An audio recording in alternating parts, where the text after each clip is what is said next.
Chen, eu sou cirurgião plástico, como a Clotilde me apresentou, faço parte da Santa Casa, do grupo da cirurgia plástica, e há alguns anos já eu dirijo o banco de tecidos da nossa instituição, que a gente carrega com bastante orgulho para a Santa Casa.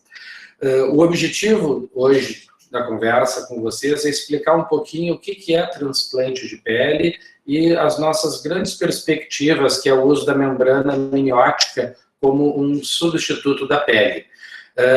Que os senhores entendam quando a gente faz esse tipo de procedimento, quais os pacientes, qual a área física que nós temos no Hospital Dom Vicente Scherer, enfim, é um pouquinho disso tudo. Sintam-se extremamente à vontade de interromper a qualquer hora, se for necessário, quando não ficar alguma coisa claro, para que a gente possa, enfim, esmiuçar bastante esse assunto, tá bom? Bom, o banco de tecidos da Santa Casa, ele fica no último andar aqui do Hospital Dom Vicente Scherer. Ele ocupa praticamente a metade desse andar. Vou mostrar um pouquinho sobre isso. Foi inaugurado há quase 16 anos. E, na época, até 2012, era o único banco de tecidos em atividade no nosso país.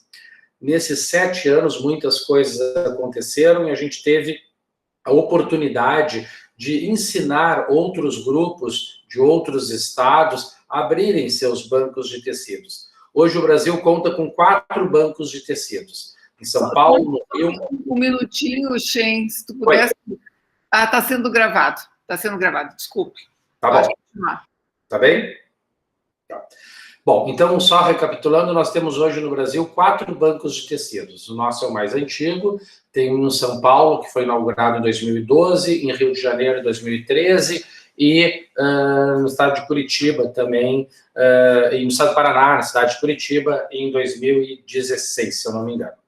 Só que quando a gente inaugurou o nosso banco, nós não tínhamos autorização legal para retirar pele de doadores de múltiplos órgãos. O paciente em morte cerebral podia doar coração, fígado, rim, córneas, uma série de órgãos, mas não podia ser retirada a pele. Não existia uma portaria, uma legislação no nosso país que permitisse isso. E nós usávamos sobras de cirurgias estéticas. E a cirurgia que mais sobra a pele é a plástica de abdômen. Tá bom? Então, no desenho parecia bonitinho, mas na prática não era bem assim. A gente tinha pequenos segmentos de pele de má qualidade. Enfim, nós não conseguíamos suprir o que nós necessitávamos. E a gente já vai falar sobre isso. Quais os pacientes que mais precisam pele e como é que é feito esse transplante de pele. Daí, depois de mais ou menos 2 anos e meio de atuação no bancos de tecido, nós conseguimos, via assinatura da então ministra, que depois virou presidente da República, e uma série de órgãos competentes, a autorização legal para que a pele entrasse no rol dos transplantes. E essa é uma foto histórica para nós, pois fomos a primeira equipe a retirar pele de um doador de múltiplos órgãos no nosso país, para encaminhar essa pele a um banco de tecidos e assim, posteriormente, fazer um transplante. Essa é uma foto que eu guardo com bastante orgulho, embora, infelizmente, eu não apareça na foto. Eu bati a foto e naquela época a gente não usava selfie como a gente faz hoje. Mas é uma certa homenagem que eu faço para o meu pai, que foi o idealizador desse banco de tecidos, enfim, que viu o pleno funcionamento dele e infelizmente faleceu logo depois. Mas enfim, a gente tem uma área de mais ou menos 450 metros quadrados que ocupam a metade do último andar do Hospital Dom Vicente Scherer. Existe um laboratório de microbiologia que faz a análise dessa pele para saber se essa pele está contaminada ou não, qual antibiótico que pode descontaminar essa pele através de banhos de imersão, enfim, uma série de coisas. E essa aqui é a nossa área física. Reparem que o banco de tecidos, ou banco de pele, ele fica junto ao banco de córneas, praticamente. E lá dentro, a gente tem uma sala administrativa, os vestiários, enfim, uma recepção. Aqui é uma porta de barreira, como um bloco cirúrgico. Para entrar aqui dentro, a gente tem que trocar a nossa roupa como fosse entrar num bloco cirúrgico.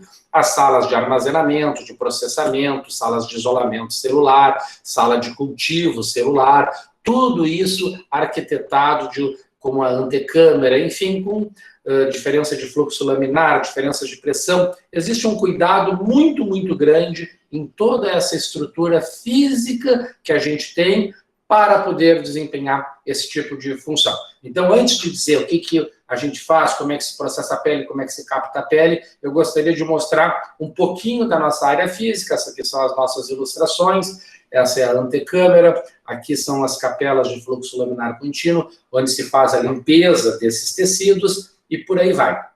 E aqui, à direita, a nossa sala mais importante, que é a sala de armazenamento de todos os tecidos que a gente capta, né? No caso, a pele. Reparem que eu falo banco de tecidos. Nós poderíamos ter ossos, cartilagens, vasos, artérias e veias, tendões, nervos, válvulas cardíacas, uma série de tecidos. Por enquanto, a gente tem só a pele. Múltiplas equipes já foram contratadas, existe toda a estrutura física, existe o aparato de equipamentos, uma série de coisas, mas por enquanto a gente tem pele.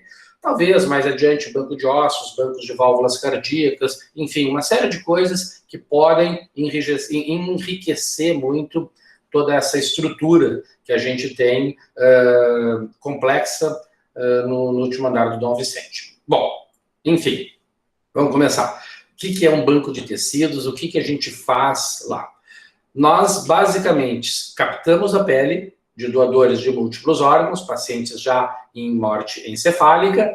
Podemos captar pele também em pacientes em parada cardiorrespiratória, mas isso é mais raro. Nós processamos, nós limpamos essa pele e nós realizamos um controle de qualidade extremamente grande, burocrático algumas vezes, mas essencial para que se tenha o produto absolutamente limpo, que ele possa ser transplantado num paciente que precisa muito disso, que geralmente são os grandes queimados, evidentemente. Enfim, a gente capta a pele, limpa, realiza um controle de qualidade e libera, disponibiliza para o país inteiro, algumas vezes até para fora do país, sempre via Central Nacional de Transplantes, sempre via SUS. A pele é um órgão, o órgão é uma legislação, no nosso país não pode ser comercializado, tem que ficar muito claro isso. E aqui algumas ilustrações de cada um desses processos. A captação de pele, que é realizada com um dos nossos médicos da equipe, um dos nossos residentes, muitas vezes, juntamente com um biomédico que trabalha no banco de tecidos, ou alguém da enfermagem, né? Isso aqui eu vou falar bastante mais adiante, que não há nenhuma mutilação no corpo do doador, a gente tira uma camadinha bem, bem fina de algumas regiões do corpo. Aqui um dos nossos biomédicos fazendo a limpeza dessa pele, trabalhando com todo o aparato, como se fosse uma cirurgia, dentro de uma capela de fluxo laminar contínuo, dentro de uma sala isocética, com controle de ar, com controle de pressão, e a pele já embalada, depois ela é acondicionada aqui nesses recipientes e enviada, dependente para outros centros de politraumatizados ou pacientes queimados. Então, a captação ela é realizada muitas vezes com esse aparelho, que chama-se dermatomoelétrico. Nós temos uns 4 ou 5 de diferentes marcas, que nos permitem a retirada de um tecido extremamente fino e controlar a largura desse tecido, mais larga, mais fina, enfim, dependendo da região do corpo que a gente está captando. E essa captação, muitas vezes, geralmente, inclusive, ela é limitada porque a família desconhece e acha que vai haver uma mutilação no corpo do doador. Nos últimos 2 anos, por exemplo, o ano passado foi um ano um pouco atípico, por toda essa epidemia, por tudo isso que nós estamos vivendo, mas há 2 anos, o país teve, se eu não me engano, em torno de quase 200 autorizações para captações de múltiplos órgãos e apenas 50 aceitaram doar pele. Ou seja, a gente capta entre 1/5 e 1/4, mais ou menos, dos doadores. Por preconceito, por uma série de coisas, por a pele ser um órgão mais contaminado também, enfim, por as exigências serem maiores, mas por aí vai. Enfim, não há mutilação no corpo do doador. A gente retira a pele da região tóraco-abdominal e da região dorsal. Retiramos pele dos braços, das coxas, e nos homens a gente retira a pele das pernas também. Enfim, nós somos a última equipe praticamente, ou a penúltima, a córnea, algumas vezes é a última, a retirar o tecido. Se faz uma tricotomia de todas as regiões, dependendo se o paciente tem muito pelos, a serem captadas, a serem doadas, né? A degermação do corpo como um procedimento cirúrgico e se inicia todo esse processo de captação da pele.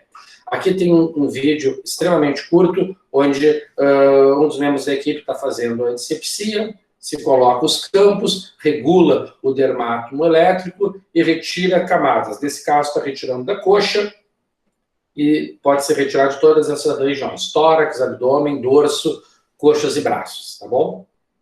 Esse é o aparelho e se passa antes uma solução de vaselina, e se vai retirando e a pele vai saindo de uma maneira extremamente simples e fácil. E assim nós temos comprimentos ou larguras maiores ou menores. Agora ele vai mostrar a pele. É isso daí que a gente faz no ato do procedimento. Ela já vai para uma solução de glicerol 80%, onde ela é embebida, depois ela é lavada em soro fisiológico, passa por uma outra solução de glicerol e assim vai.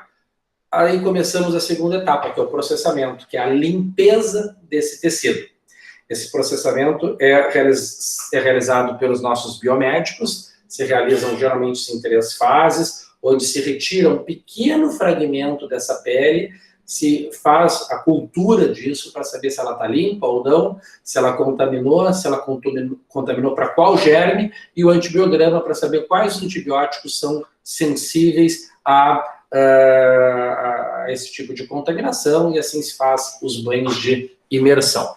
Ou seja, se limpa bastante o doador, se retira esse tecido, se acondiciona esse tecido em soluções propícias para isso, se leva para o banco de pele, e aí a gente começa todo esse processo de esterilização da pele, onde o laboratório de microbiologia nos ajuda também a análise microbiológica para saber quais os germes que contaminam esse tipo de pele. Tá bem? Então, mais algumas ilustrações, né? E aqui o trabalho do biomédico fazendo a limpeza do tecido, enfim, fazendo a mensuração do mesmo, depois, posteriormente, a embalagem, e assim vai. Esse é o nosso tecido, esse é o nosso produto, digamos, né? Aqui um outro vídeo, né? E assim vai. Tá bom? Bom, uma vez liberada essa pele, ela passa para o outro freezer e a gente tem a condição de armazenar esse tecido. Ela pode ser armazenada por até 2 anos, mas infelizmente nunca tivemos um produto que ficou tanto tempo nos nossos freezers. Assim que a pele vai sendo liberada para transplante, muito rapidamente ela é enviada para algum centro de politraumatizados, queimados, enfim, do nosso país, que assim solicitou via Central Nacional de Transplantes.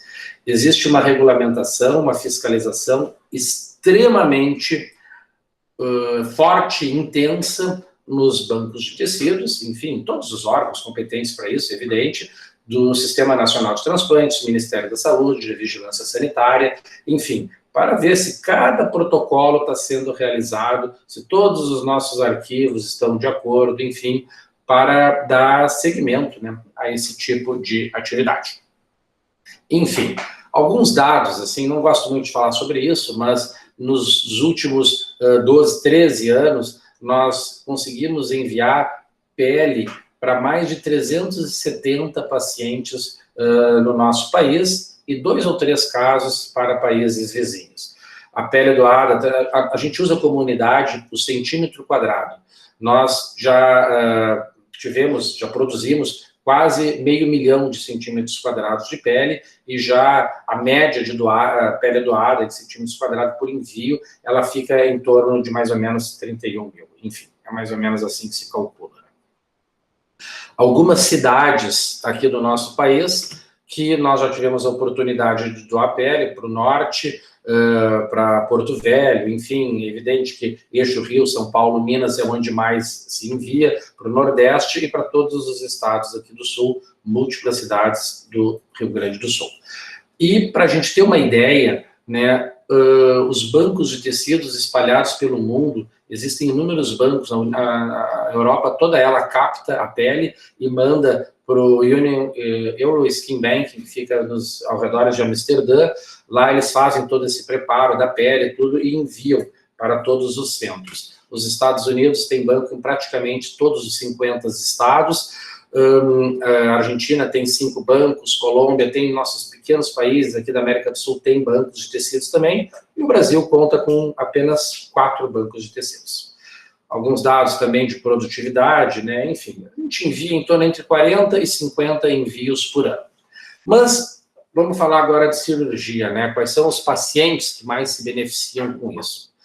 A pele alógena eu vou definir bem isso, é a oriunda de um outro doador, porém da mesma espécie, de um outro homem, né?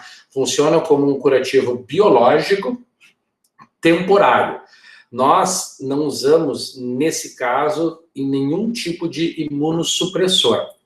Diferentemente dos órgãos internos, os órgãos sólidos, que se precisa, que eles vão ficar para sempre, nós precisamos fazer a imunossupressão para não haver rejeição do órgão. A pele é o tecido mais antigênico do nosso organismo, se reproduz muito rapidamente também. Então, ela é um curativo biológico num paciente com extensa perda cutânea, geralmente os queimados. Não se usa imunossupressor porque isso inviabilizaria as defesas do organismo. Nós teríamos que usar doses muito altas que seriam praticamente incompatíveis com a vida, com as nossas defesas. Então, não se usa nada, ela integra, ela funciona como um curativo em torno de 2, 3, até 4 semanas depois desse transplante, ela vai ser rejeitada. 100% sempre rejeita essa pele, pois não usamos imunossupressores. E daí nasce o tecido novo, o tecido que está por vir, ou, dependendo dos casos, se faz um auto-enxerto posteriormente, se usa a pele do próprio indivíduo, tá? Eu vou dar vários exemplos disso. Então, quais são os pacientes que mais usam essa pele oriunda do banco de tecidos? São pacientes com queimaduras, evidente. E quais queimaduras? Queimaduras de 2º grau profundas, queimaduras de 3º grau, em crianças. Vamos definir o que são essas queimaduras, tá bom? As queimaduras de 1º grau são aquelas que atingem a nossa camada mais externa, a epiderme. A queimadura de 2º grau, a camada um pouquinho mais profunda, a derme. A queimadura de 3º grau atinge todas as camadas e alguns raros autores classificam também como queimaduras de 4º grau, onde há a mumificação do membro. Queimadura de 1º grau, todos nós já tivemos. É aquela queimadura caracterizada pelo vermelhidão. Geralmente, quando a gente se expõe demais ao sol.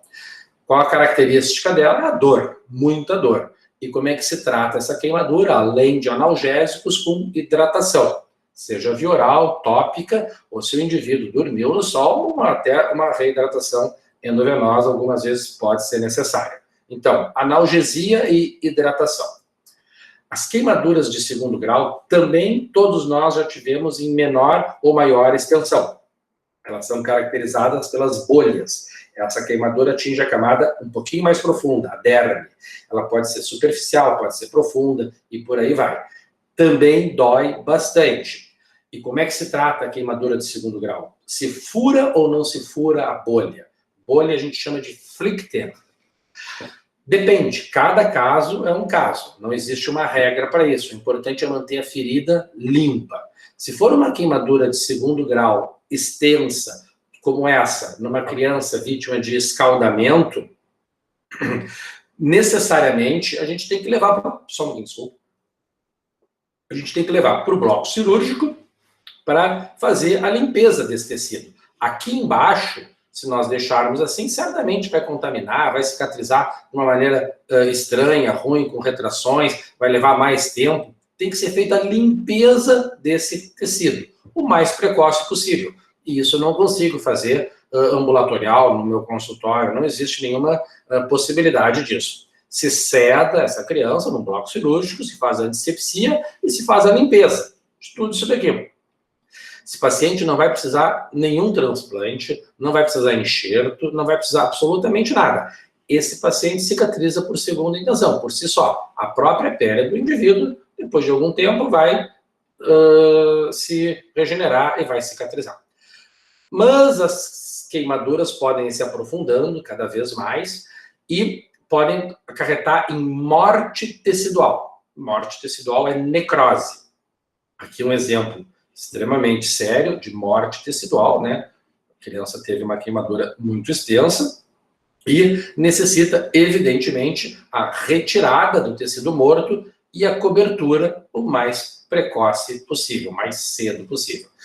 Qual é o manejo, o padrão, o tratamento cirúrgico padrão ouro, então, de uma queimadura como essas? É o debridamento mais a enxertia, ou seja, a retirada do tecido necrótico o mais rápido possível e a cobertura. O ideal é que se fosse com a pele do próprio indivíduo. A gente faz uma retirada de pele de algum tecido são, algum tecido que não sofreu a queimadura e cobre essa região lesada.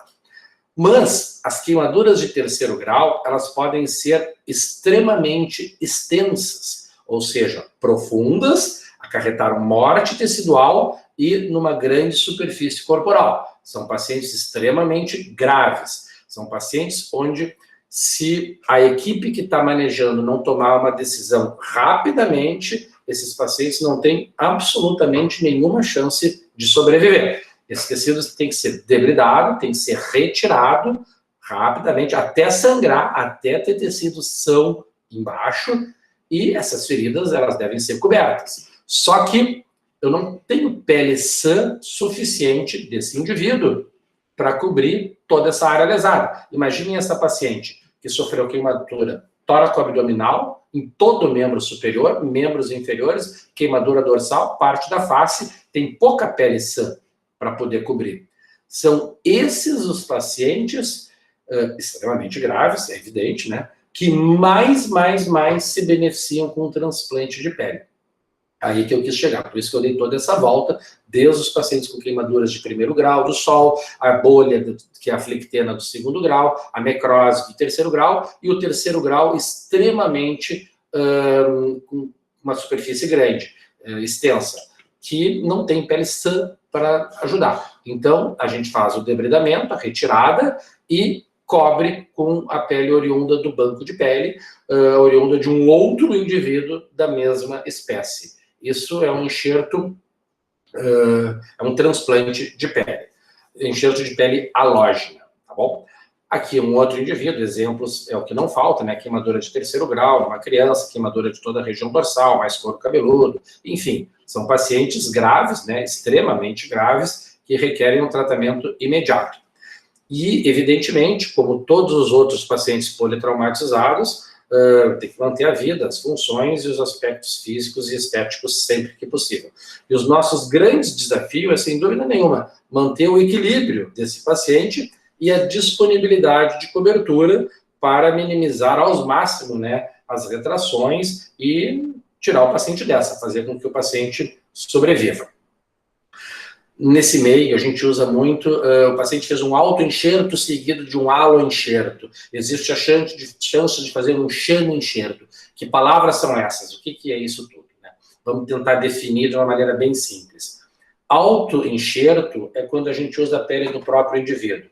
Ele queimou essa região, a gente debrida, tira, faz uma raspagem nessa região, numa pele bem superficial e transplanta para cá. A pele, a zona doadora, ela cicatriza por segunda intenção. Fica a cicatriz, dói um pouco, tudo, mas eu preciso pele sã para cobrir uma ferida.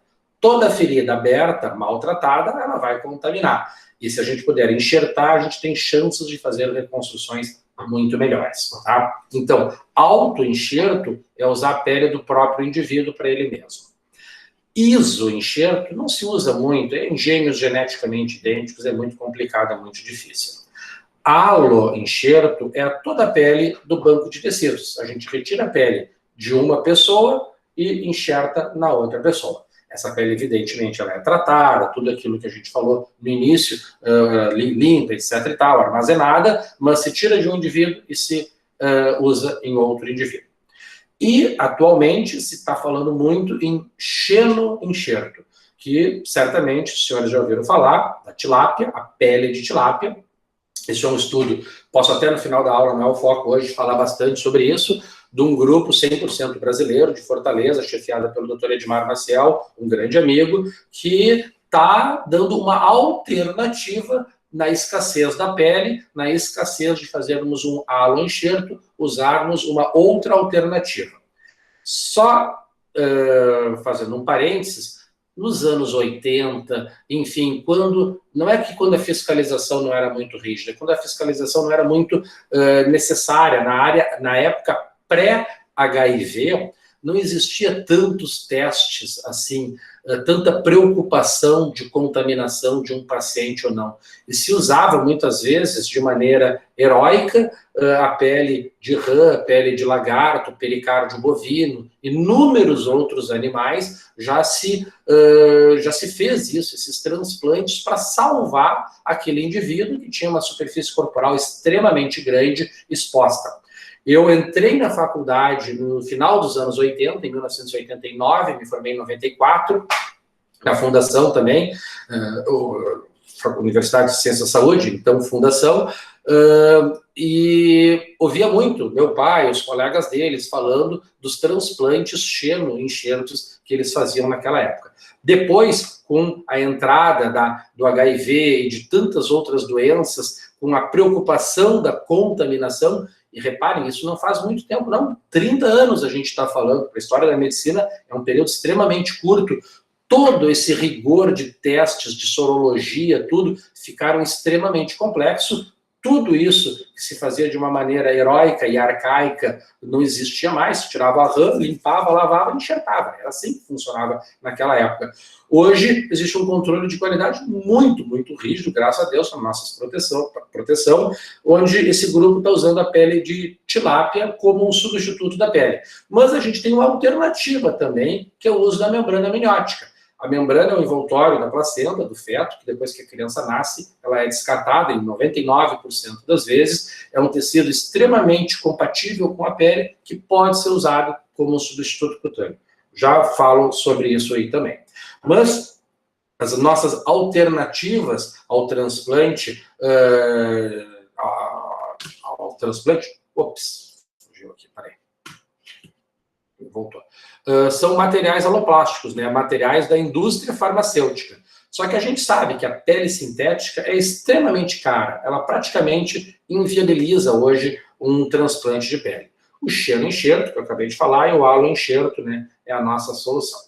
Então, o enxerto de pele halógena, a pele oriunda de um outro indivíduo da mesma espécie, é a cobertura temporária, sempre isso daqui, ideal para aquelas lesões cutâneas extensas, particularmente quando a gente não consegue fazer o auto-enxerto, usar a pele do próprio indivíduo. Ou não é clinicamente indicado, ou a disponibilidade de pele autógena é limitada. Então, a pele halógena, ela é a cobertura temporária quando a gente não consegue usar a pele do próprio indivíduo, tá bom? E quais são essas aplicações? O curativo biológico, quais são as funções? É controle de perdas, líquidos e calores, é uma proteção contra a infecção, é a função da pele, né? Estimula e muito a cicatrização, caso nós deixemos isso aberto, e tem esse efeito temporário. Vamos mostrar alguns casos. Essa criança, com 4 anos de idade, um pouco mais de 30% de superfície corporal queimada, isso é uma porcentagem extremamente alta, o risco é muito grande, se faz o debridamento, a retirada, e se faz o transplante, se coloca essas lâminas de pele na região excisada, na região onde havia necrose e foi retirado. Aqui ela parece um aspecto de malha, de rede de pesca, a gente passa o tecido num aparelho, que é o expansor de pele, e ela aumenta a superfície, ela transforma, ela pica essa pele, ela faz com que a superfície, mais ou menos desse tamanho, ela fique um pouco maior, ela faz como se fosse uma rede de pesca, e a gente tem uma superfície maior, principalmente quando existe escassez. E o resultado final. Eu falo muito em escassez, porque, só para dar um exemplo, hoje, dia 23 de fevereiro de 2021, o nosso estoque no banco de tecidos é 0. Eu não tenho nenhuma pele armazenada para transplante lá. Tem muitas peles captadas que estão em fase de processamento, e assim que esse lote sair, está liberado, está ok, tem já 4, 5 estados pedindo pele com pacientes com queimaduras graves, a gente já vai enviar. Então, ela sai do forno, ela sai da pele não liberada e logo em seguida ela já é liberada. A gente não tem estoque do produto nos nossos bancos de tecidos, infelizmente. A gente não atende a demanda nacional. Voltando, o paciente de 50 anos com queimadura extensa na região inframamária, cervical, abdominal, enfim, paciente grave. Retira esse tecido e se faz o transplante de pele. E se tem um resultado mais ou menos assim, essas cicatrizes se tratam depois, né? Essa é uma paciente que teve queimadura por chama na região dorsal, se fez o debridamento e se fez a técnica de sanduíche, se fez o autoenxerto, retirou a pele da própria paciente, né, de outra região, na coxa, se expandiu e se cobriu com um aloenxerto, com a pele oriunda do banco. O que aconteceu 2 semanas depois? O aloenxerto, ele é rejeitado, né, pois não usamos imunossupressores, e o autoenxerto ficou ali, ó, integradinho, esse é para sempre, com boa qualidade. Se fez isso até, não só como método experimental, se fez isso para proteger melhor, porque se expandiu muito, e era um paciente um pouco difícil, um paciente com outras comorbidades também. E se teve um resultado mais ou menos assim. Nós podemos usar não só em pacientes queimados extremamente graves, a pele oriunda do banco. A gente pode usar em crianças com queimaduras de 2º grau profunda. Queimadura de 2º grau, aquela da bolha, é uma queimadura muito dolorosa, e uma queimadura como essas em crianças são de difícil manejo, né? Essas fotos agora, desses 2 casos, são de um colega que infelizmente faleceu há 1 ano, o Dr. Marcos Jäger, um amigo, que me cedeu esses 2 casos. Ele fez transplante nessas 2 crianças. Essa criança com 1 ano e meio sofreu uma queimadura por escaldamento também, né, de óleo. Olha faces de dor, isso aqui é difícil manejar, e o ideal do manejo de uma criança como essa é um curativo quase que diário, com produtos à base de sulfa, ou existe aqueles curativos que a gente pode trocar a cada 2, 3 dias, mas enfim, não existe nenhuma possibilidade de trocar isso num consultório médico sem anestesia. Você precisa sedar esse paciente, levar para o bloco, limpar bem essa região e trocar. Isso é difícil, é complicado, são inúmeras anestesias, isso vai levar dias para cicatrizar. Dá para fazer autoenxerto? Dá. Claro que dá. A gente poderia retirar um pedacinho de pele, fazer uma raspagem aqui, ou na própria coxa, que é a região mais usada, e cobrir aqui. Só que a zona doadora, um colega nosso, até o Dr. Pablo Paz, ele chama de zona doedora, porque dói muito, dói extremamente a zona doadora.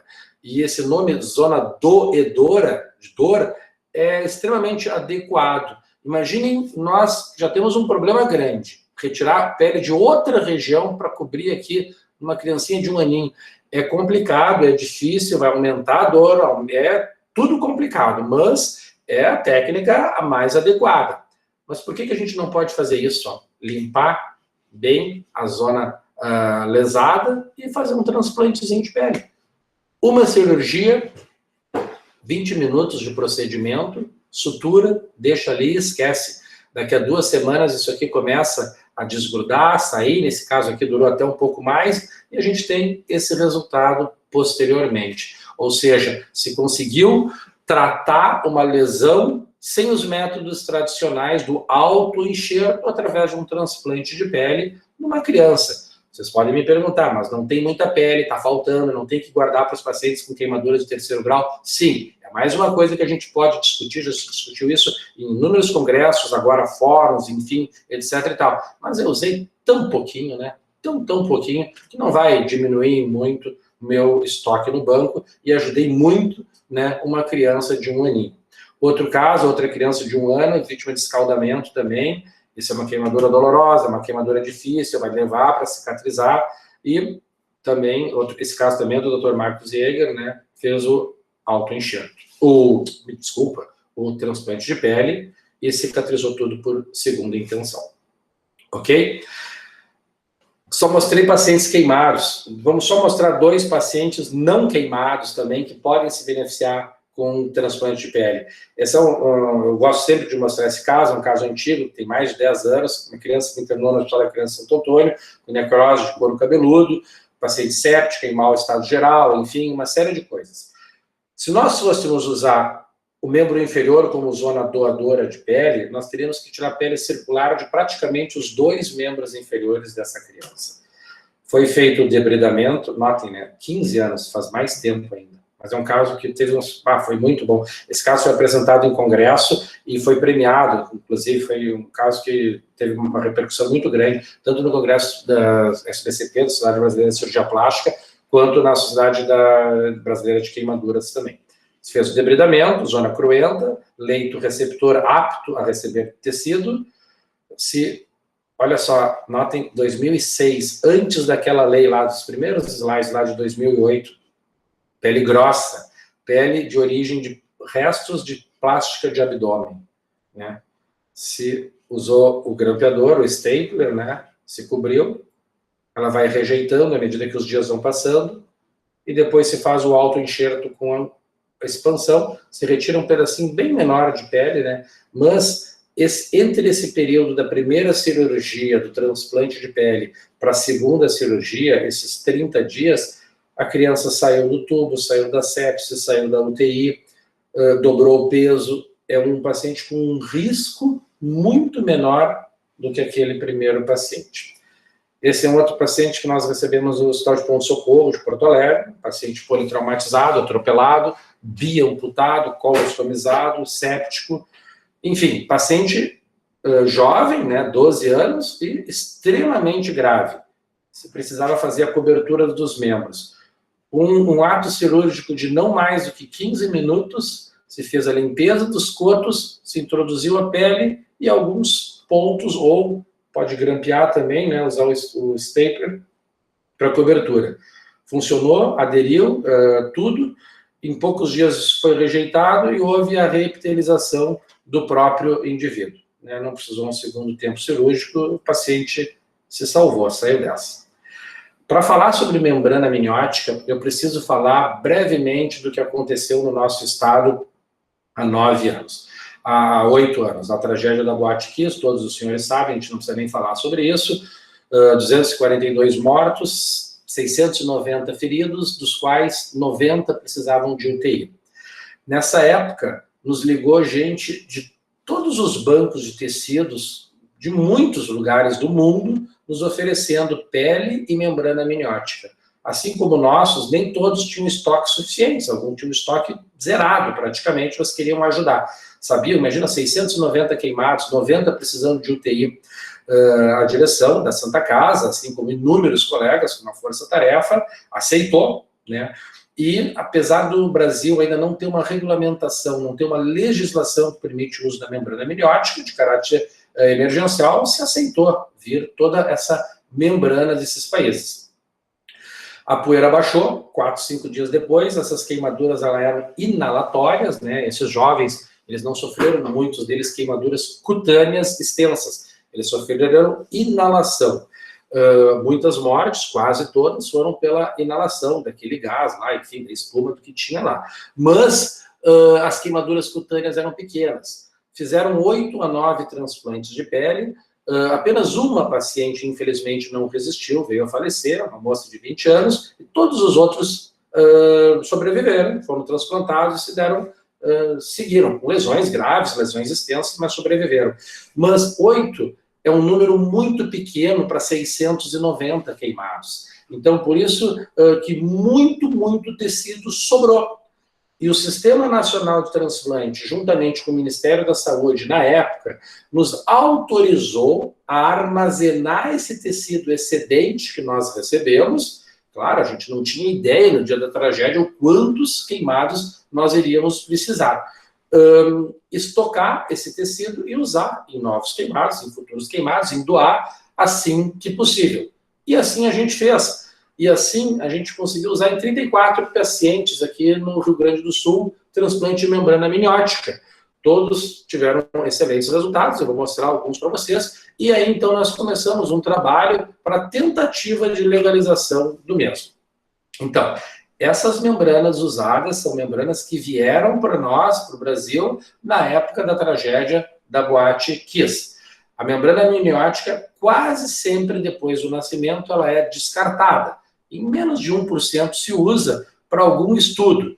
E ela não se usa somente para a pele, para a cobertura da pele. A membrana amniótica, se nós botarmos aí no Google, for procurar nos artigos médicos, enfim, se usa muito em queimadura química ocular, na oftalmologia, se usa na reconstrução de meningomielocele em crianças que nascem com a espinha para trás da coluna, se usa em malformações urogenitais, a doutora Clotilde pode até me falar melhor se ela tem algum caso não conhecido, em mediastinite, na cirurgia cardíaca, enfim, os relatos na literatura é vasto, é muito, muito grande do uso da membrana amniótica. Bom, é uma opção de curativo, de facílima obtenção, grande disponibilidade e baixíssimo custo. Vamos ver esses itens a seguir, né? É uma barreira física contra a invasão bacteriana, perda de fluidos, ou seja, propriedades extremamente semelhantes à pele, né? Ela é coletada basicamente em partes cesarianas por menor contaminação. De fácil obtenção e alta disponibilidade, diferentemente da pele, e é o momento mais oportuno para a abordagem, né? A pele, a gente aborda essa família na hora da morte violenta, na hora da morte, na maioria das vezes, de um jovem, enfim. E a membrana amniótica, a gente aborda a família no momento mais bonito da vida, no momento mais bonito que essa família tá passando, né? Que é o nascimento de uma criança. Ou seja, ouvir um não é completamente diferente quando se aborda para a pele e quando se aborda para a membrana amniótica. E se nós fizéssemos uma estimativa de quantos centímetros quadrados a gente produziria de membrana ou de pele, o nosso banco de tecidos da Santa Casa, ele produz em média, anualmente, 60 mil centímetros quadrados de pele. Isso é uma quantidade pequena, porque a gente precisa, mas é uma quantidade relativamente boa. Precisaria muito mais do que isso.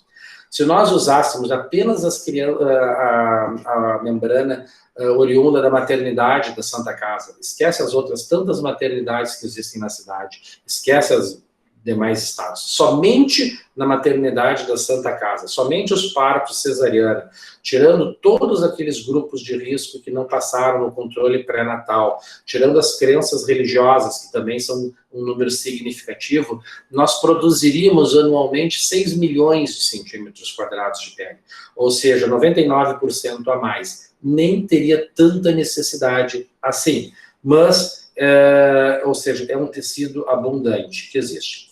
E muito mais barato. Por que é mais barato? Porque a pele, a gente precisa descontaminar a pele. A pele tem pólvora, a pele tem asfalto, a pele tem todos os germes que alguém pode ter, que nós temos, né, no nosso tecido. A membrana amniótica não. Ela vem do forno, né, vem de dentro, vem estéril, não tem nada, praticamente. A membrana amniótica tem todo um pré-natal. Eu já sei se aquele doador tem algum tipo de doença infecto-contagiosa ou não. A pele não. Eu não tenho nem ideia o que o meu doador de pele tem de doença ou não. Então, precisa fazer toda a sorologia para um doador de pele e não preciso fazer num paciente doador de membrana amniótica. A pele sintética, a matriz dérmica cicatricial, ela custa quase R$50 o centímetro quadrado. Se nós precisarmos de 2, 3, 4 mil centímetros quadrados, multipliquem esse número, né, R$50. Centímetro quadrado é isso aqui. Naquele grande queimado que a gente viu há pouco, precisa em torno de 2 mil centímetros quadrados. O número é muito elevado, é muito caro fazer a pele sintética num paciente grande queimado. Se usa isso em queimaduras menores, bem menores, porque é caro. A média dos curativos sintéticos à base de prata e tantos outros que existem na indústria farmacêutica custa entre 10, 12, 13 reais mais ou menos o centímetro quadrado. Caro também ainda. A média da pele, halógena, a pele que a gente captou, limpou, processou, armazenou e enviou, ela custa menos de R$2 o centímetro quadrado. A membrana amniótica, 10 centavos. Né? Ou seja, são números bem, bem diferentes, significativamente diferentes, e a gente tem que pensar nisso, porque o custo de um tratamento de um grande queimado é extremamente caro. E, infelizmente, né, o nosso país ainda não tem uma legislação vigente que autorize a captação, preservação, armazenamento, preservação e transplante da membrana amniótica, diferentemente de todos os 50 estados norte-americanos, da União Europeia, de muitos países daqui da América do Sul, que assim usam há muitos anos. E isso a gente já fez muita coisa. Já me reuni com um ex-presidente do Conselho Federal de Medicina em Brasília, mostrando todo o nosso projeto. Já recebemos no nosso banco de tecido o presidente da Associação Médica Brasileira e o presidente da AMIRIGS, também recebendo nossos projetos. Recebemos o então ministro da Saúde, que os senhores lembram muito bem, no começo da pandemia, onde ficou extremamente conhecido. Eu e o Dr. Pedro, o chefe da cirurgia plástica, recebemos ele dentro, juntamente com toda a direção da casa, mostrando nossos projetos. E por aí nós conseguimos um passo bastante importante, a liberação da membrana em vários estágios, tanto de governo quanto de Sistema Nacional de Transplantes. A gente já deu um passo extremamente grande para a liberação do mesmo. Já foi aprovado no Senado, já foi aprovado nos deputados, já foi aprovado, foi para o Conselho Federal de Medicina, já tínhamos o aval do Conselho Federal de Medicina, defendido em plenária, enfim, uma série de coisas. Falta poucas coisas que regulamentem o uso. A gente acredita que agora, nos próximos meses, a gente já vai ter isso liberado no nosso país. E esses casos que eu vou mostrar agora são casos cedidos pelo Dr. Pablo, que trabalha comigo muitas vezes em alguns queimados, aqui do Pronto-Socorro de Porto Alegre. Nós usamos a membrana em 34 pacientes. Alguns deles aqui, uma queimadura extremamente extensa, numa criança, onde se fez o autoenxerto de pele bem expandida, coberta com a membrana amniótica. Com 7 dias se teve esse resultado, e com 14 dias se teve uma cicatrização de quase todo o corpo do paciente. É claro que as cicatrizes serão grandes, enfim, uma série de coisas, mas sobreviveu esse paciente. A gente pode usar a membrana também na zona doadora. Se tira muita pele do couro cabeludo. É uma zona que não vai ficar exposta, que a cicatriz não vai ficar marcada. A gente tem essa oportunidade. Outra criança com queimadura de face, vítima de escaldamento, se fez a limpeza, né, de toda a região, o transplante da membrana amniótica, e 7 dias tinha esse resultado, e com 2 aninhos a gente teve esse resultado aqui. Tá? Esses são alguns exemplos do transplante de membrana, ou muitos outros a gente pode falar também. Bom, gente, desculpa se eu me alonguei um pouco, era isso que eu tinha para conversar com os senhores, e, por favor, fiquem bem à vontade para dúvidas, perguntas. Excelente, Eduardo. Excelente. É a palavra que cabe. Eu só vou contar um pouquinho enquanto os alunos pensam nas perguntas, e eu também tenho várias perguntas, se eles não tiverem. Eu queria só um pouquinho de história. Estão me ouvindo, né? Um pouquinho da história. Sim, prof. A nossa disciplina iniciou em 2006. Olha quantos anos nós temos de disciplina. E quem dava essa aula era o pai do Eduardo, que era o Roberto Schenn. Ele era um magnífico professor. Foi meu professor no cursinho do Mauá, pré-vestibular. Depois eu fui para a URGS, ele dava aula na FUCSPA, naquela época chamava Fundação. E sempre a aula dele era escolhida pelos alunos como a melhor aula. E eu acho que a tua aula está na ponta aí.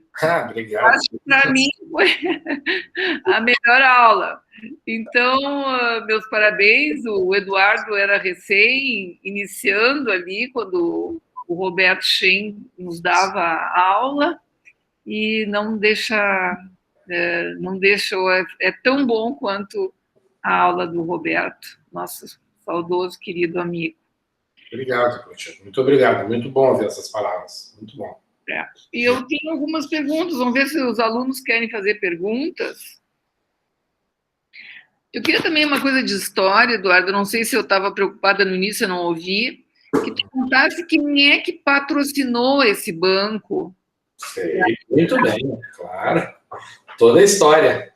Queres que eu conte? Eu quero que tu resuma a história e conte, sim. Esse banco foi patrocinado pela Fiergs, pela Federação dos Industriários de Porto Alegre. Se eu posso citar duas pessoas que nos ajudaram muito, muito, muito, Paulo René e fugiu o nome agora Da Gerdau, do Johan Peter? Não. Eu chamo ele de Nego, o apelido dele é Nego. Dos geradores ali. Eu vou, já vem. Buneder. Puxa vida, meu grande amigo. Qual é o nome? Buneder. O Buneder, sim. Eles foram os grandes incentivadores, os grandes amigos do meu pai. O pai levou o projeto para eles, tudo. Só para vocês terem uma ideia, o Banco de Pele custou o projeto começou em 2000, ele foi inaugurado em 2005, começou em 2003, a gente viajou muito para os Estados Unidos, para o Chile, e até para o Canadá também, para conhecer os outros bancos, só que isso foi por conta própria, né? Mas o Banco de Pele custou naquela época 3.700.000 reais. A construção, tudo, enfim, todo o maquinário dele. Não sei quanto custaria isso hoje, mas teria um valor significativo. E o banco se tornou autossuficiente em meados de 2010, 2011. Meu pai, infelizmente, faleceu em 2009, ele não pôde ver essa autossuficiência do banco, mas ele lutou muito, muito para isso, porque a maior vergonha era pedir dinheiro externo para manter o banco, né? E a gente sempre perguntava, até quando? Então, metade de 2010, o banco se tornou autossuficiente. Os números que a gente falou de doação, tudo, o SUS paga valores irrisórios. A gente pode captar a pele de doadores, né, de 10 anos até 70 anos. Esses são os doadores. Só que o SUS só paga dos 18 aos 60. Dos 10 aos 18 e dos 60 aos 70, a gente capta no amor, sem receber absolutamente nada. E muitas vezes, quando a gente tem um grande queimado, em qualquer cidade, lá em São Paulo, ele precisa muita quantidade de pele. O SUS só nos paga se nós dermos até 2.000 centímetros. E algumas vezes eu preciso, não adianta 2.000 centímetros. O cara é grande e queimou todo o corpo. Eu preciso mandar 3.500 centímetros. Vai 1.500 no amor também, porque a gente só vai receber 2.000 centímetros. Então, quando tem essas reuniões da chefia, que a gente se encontra até Netflix de vez em quando, e as pessoas têm que apresentar números, enfim, muitas vezes os meus números são tudo negativos, são tudo no vermelho. Eu pareço que eu sou um péssimo administrador. Só que essa é a realidade. A Santa Casa banca quando a gente tem prejuízo, porque os valores repassados são extremamente irrisórios. Aí os senhores podem me perguntar por que não se capta pele lá em Bagé, em Quaraí, em Santa Maria, cidades que ficam longe de Porto Alegre, e a gente traz esse tecido para cá? Porque não existe ninguém que trabalhe no amor, porque esse valor que se tem numa captação é quase insignificante para que nós ficamos de plantão 24 horas por dia. Então se monta uma equipe, se monta uma estrutura com baixíssimo rendimento, né? Então é mais ou menos isso, em termos de números, né? E a gente espera que a placenta, que a membrana amniótica cubra isso, né? Esse é o grande esperança, expectativa que se tem, né? Que esses números logo, logo sejam revertidos. Essa era outra pergunta, que eu acho assim que a membrana amniótica será a solução, né? Sim, é o que a gente mais espera. E a gente atende por ano entre 40 e 50 pacientes no país, tá? E a gente a gente nega entre 400 e 500 atendimentos ano. Tá? Olhem que números grotescos, né? Que números ridículos, a gente pode dizer assim. Vamos usar a palavra certa, né? A gente está atendo 10% do que eu poderia atender. Por que a gente não consegue atender mais? Porque não tem, porque existe uma dificuldade, porque existe toda uma complicação nisso tudo. Mas, com a membrana, a gente pode reverter isso, né? Existe essa expectativa. Como as coisas são morosas nesse país, que coisa horrível, né? Pois é, né? As vacinas que não vêm, e as mortes acumulam, e o custo que tem isso é muito mais custo do que uma vacina, e agora também tudo isso, imagina, há anos tentando resolver uma situação. A vacina nem se fala. Isso daí é o cúmulo do cúmulo do cúmulo. Todo mundo quer se vacinar. Quanto custa uma diária de UTI? Será que os estudantes têm ideia quanto custa uma diária de UTI? Custa mais de 10 mil reais. Né? No paciente transplantado, custa 30 e poucos mil reais uma diária. Tá bom?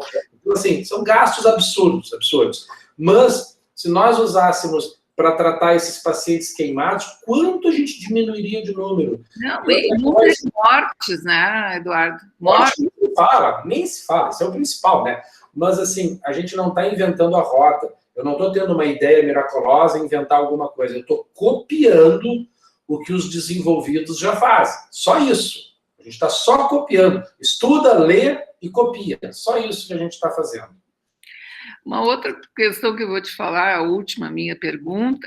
Sabe que eu tive uma vez uma paciente que tinha um tumor de Wilms, muitos anos atrás. Eu não sei, eu acho que foi um acidente, extravasamento de uma medicação. Eu só sei que ela fez uma queimadura que tinha indicação de transplante de pele. E o pai doa. Doador vivo. Não. Isso deve ter sido no final dos anos 80, anos 90. No máximo, no início dos anos 90. Como eu falei, quando começou o HIV, foi uma grande mudança. Tu é um pouco mais velha que eu, Clotilde. Tu vivenciou muito a medicina pré-HIV e a medicina pós-HIV. Os cuidados, não é que redobraram, os cuidados, a necessidade aumentou. Não só pelo HIV, como outras doenças contagiosas também. Mas foi aí que houve a diferença para a gente aprender essas coisas. Eu me formei em 94, né? Então eu já peguei esse ano, esse pensamento. Mas meu pai teve, talvez, mais de 10 casos que eles retiravam a pele do pai e da mãe, lavavam com soro fisiológico e enxertavam na criança.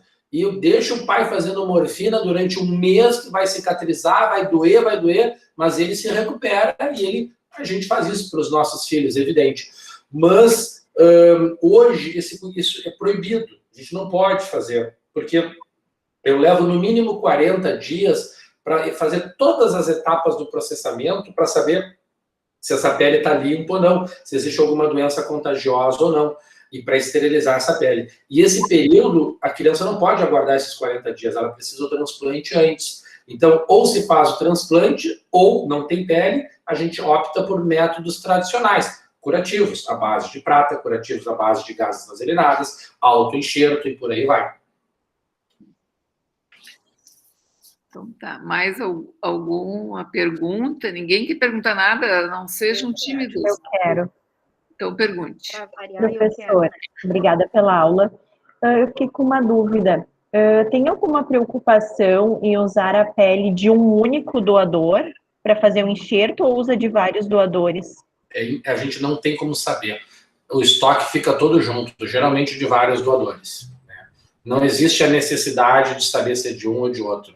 Não precisa. Tá? Como é um tecido provisório, que vai ficar lá de 2, 3, no máximo 4 semanas, não tem essa necessidade. Tá?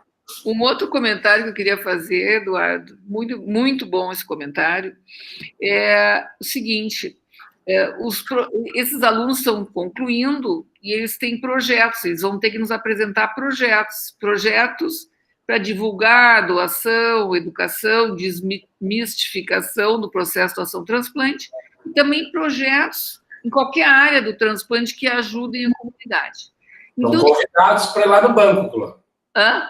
Já estão convidados para ir lá no banco de pele. Pois então deixa eu dizer para ti, no ano de 2012, eu não sei se no semestre primeiro ou no segundo, um grupo de alunos, o projeto deles era sobre transplante de pele, desmistificando a doação e o transplante de pele.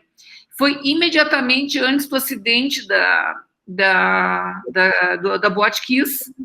E esse projeto que eles fizeram, eles colocaram, disponibilizaram na internet, e ele foi, assim, visualizado por, assim, eu acho que milhões de pessoas, E naquele momento era o que tinha mais recente. Eu me lembro. Tu te lembra, né?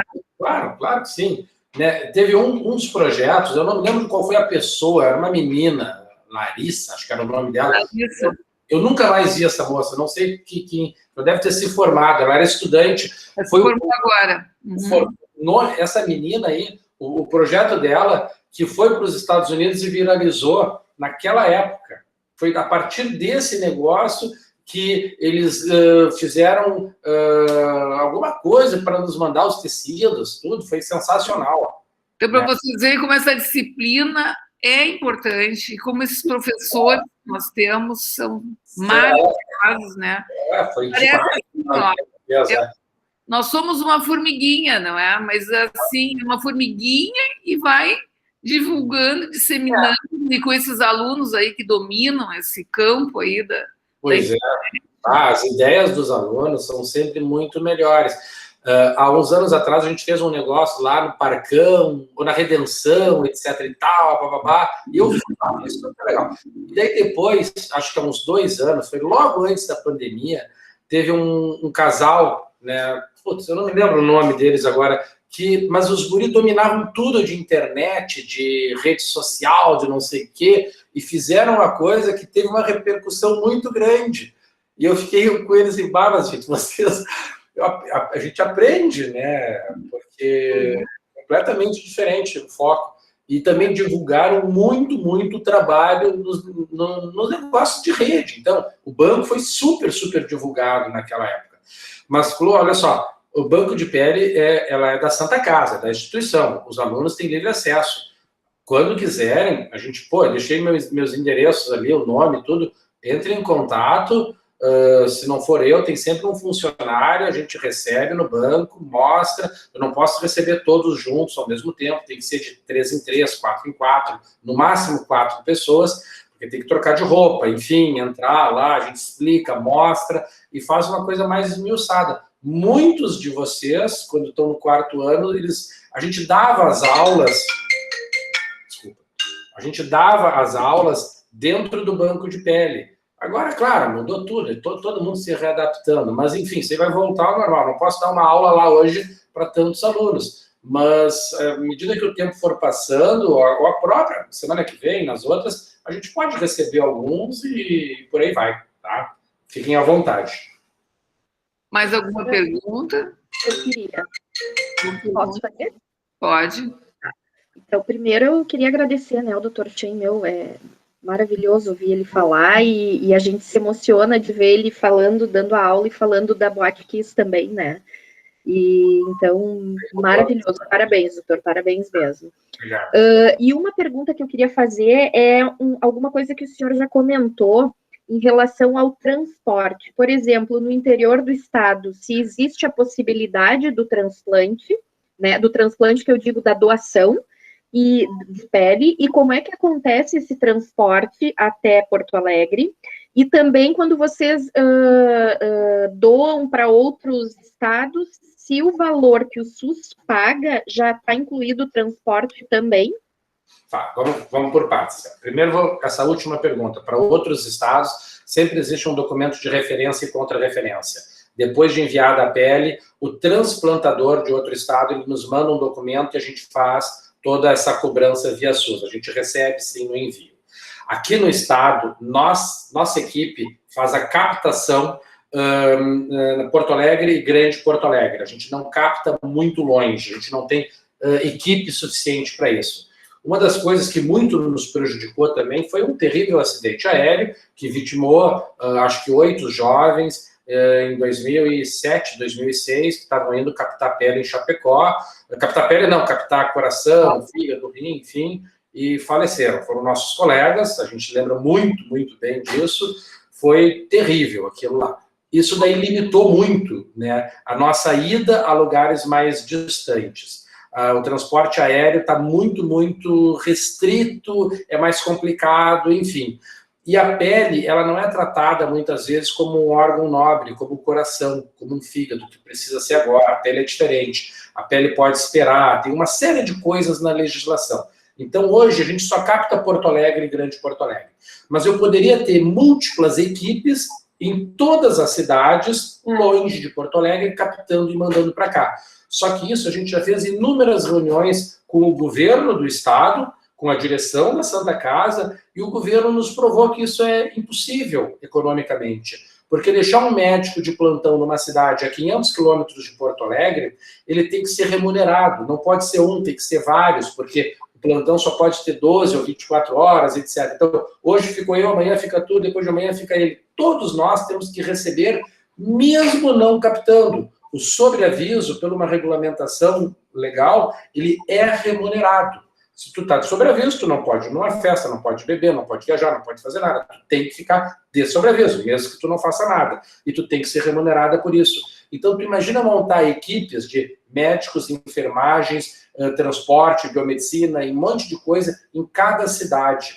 É irrisório isso, é impossível isso para os nossos padrões atuais. Então, a gente se defende nós mesmos indo atrás. E muitas vezes usando o dinheiro do próprio bolso, não recebendo. Eu não posso falar isso, mas assim, a gente sabe que a gente recebe dos 18 aos 60 anos, mas a legislação nos permite dos 10 aos 70. E a gente vai. Não interessa se a gente vai ou não receber. Não interessa um monte de coisas. Se tu precisa uma quantidade maior, a criança se limita em 500 centímetros quadrados de pele. E os nossos envios nunca são menos de 700, 800 centímetros quadrados. Então, mais de 50% da minha produção, eu não vou ganhar nada por isso. Nada, nada, nada. E a minha produção já é pequena. Então, são números assim que não vão bater. Se tu é um administrador de empresa, tu vai dizer, esse negócio nunca vai dar certo. Esquece. Ou muda o sistema, né? E assim vai. O Eduardo, uma questão... Deixa eu só perguntar uma coisa para a senhora junto aí. O pessoal das equipes de captação, quando fazem as entrevistas, aquela coisa toda, né? Entra a doação da pele, tá junto nesse contexto todo, né? Sim. Isso que ele disse, eles negam, o órgão mais negado é a pele, por desconhecimento, por isso que tem vários trabalhos mostrando, desmistificando. O Eduardo, nesses lugares onde já se tornou realidade o transplante de membrana amniótica, eu vi assim, então o contato, a doação é pré-parto, que daí tu já tens tu já faz um contato previamente, é isso? Olha só, aqui eu vou te dar um exemplo dos casos que nós fizemos aqui. A gente está realizando um estudo multicêntrico de vários estados, vários grupos, e a gente está chefiando, organizando esse estudo, e nós já tivemos uma autorização dos comitês, em fins de éticas, então, para captar.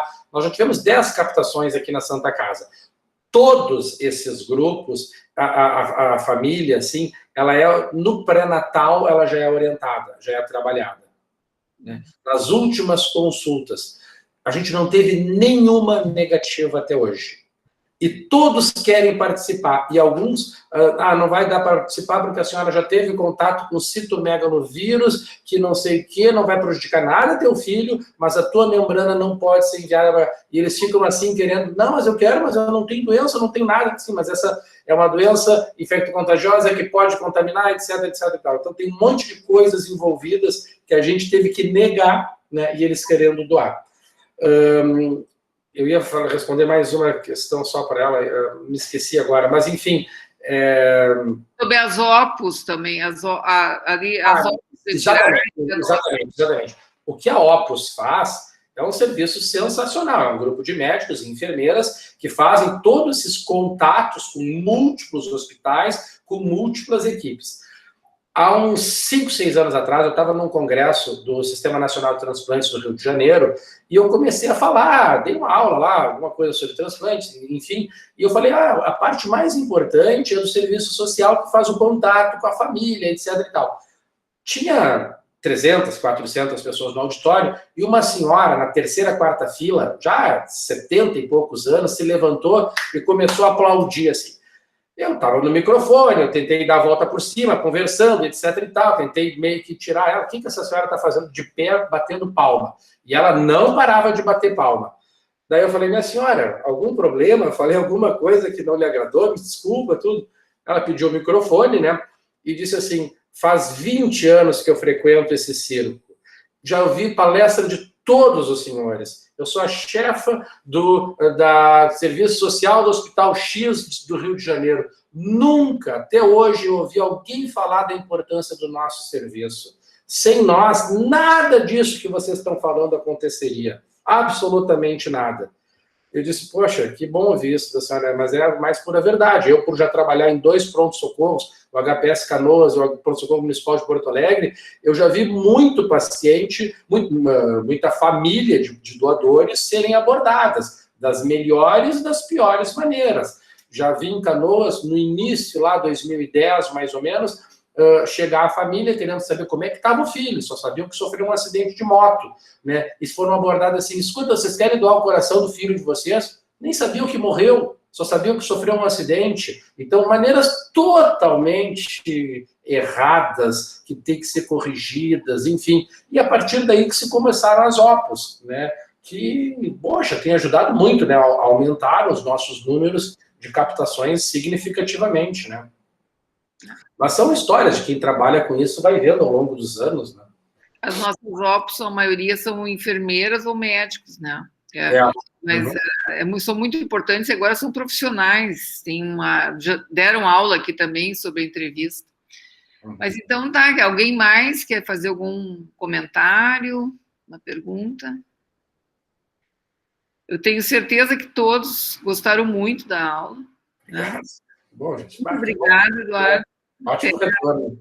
Clotilde, deixa eu aqui em público pedir desculpas. Tu me pediste ontem para fazer aquelas perguntas, tudo, mas eu não tive condições. Hoje o dia foi lotado do início ao fim. Eu estou no consultório ainda, vou atender daqui a pouco, no finalzinho, mas eu realmente não consegui me preparar, mas eu posso para as próximas vezes fazer as questões com o que tem feito com esses médicos que estão ocupados? Eu anotei tudo aqui na tua aula. Eu vou fazer as questões, porque assim, é pro forma, é uma maneira de... Tem pessoas que assistiram a aula e vão assistir agora gravado. Eu vou fazer as questões para ti, tá? E vou te enviar e tu aprova ou não.